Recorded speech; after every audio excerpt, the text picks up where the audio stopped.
This is Naftali Bennett's first visit to Russia as Prime Minister of Israel.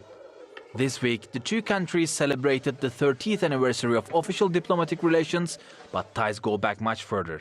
There is another dimension. We very much appreciate the personal position of President Putin, his affinity towards the Jewish people. On the other side, from the Israeli side, we very much appreciate the role that the Red Army played a crucial role in defeating Nazi Germany in the Second World War and liberating the death camps. So there is a good basis for our relations. Bennett's office say the two leaders will discuss diplomatic, economic and security issues. And the Prime Minister is expected to reiterate his opposition to the Iran nuclear deal. Despite Israel seeing Iran's nuclear program as a threat to its existence, it's a relatively distant threat. A closer one is from Iran's proxies closer to home.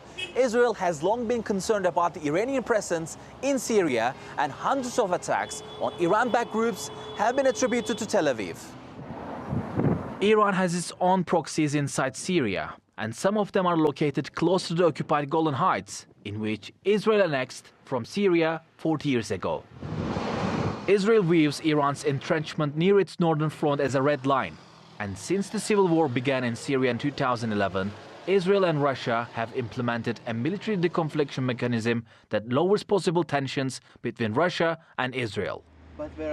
Russian foreign policy analyst Dima Kors expects Bennett will ask for an extension for this mechanism. I think that the Russian red lines for Israel in Syria are mostly around, first of all, of the very Russian presence, of the military presence of Russia in Syria. I think that's the main red line. No one wants the incident like we had in 2018 with Russian heavy aircraft in Syria. In the past decade, Bennett's predecessor Benjamin Netanyahu met with Russian President Putin 20 times over security issues. And if Israeli Prime Minister Bennett doesn't get the right answers from the Russian president, he may be knocking on Putin's door more often. Mustafa Fatih Yavuz, Theatre World, West Jerusalem.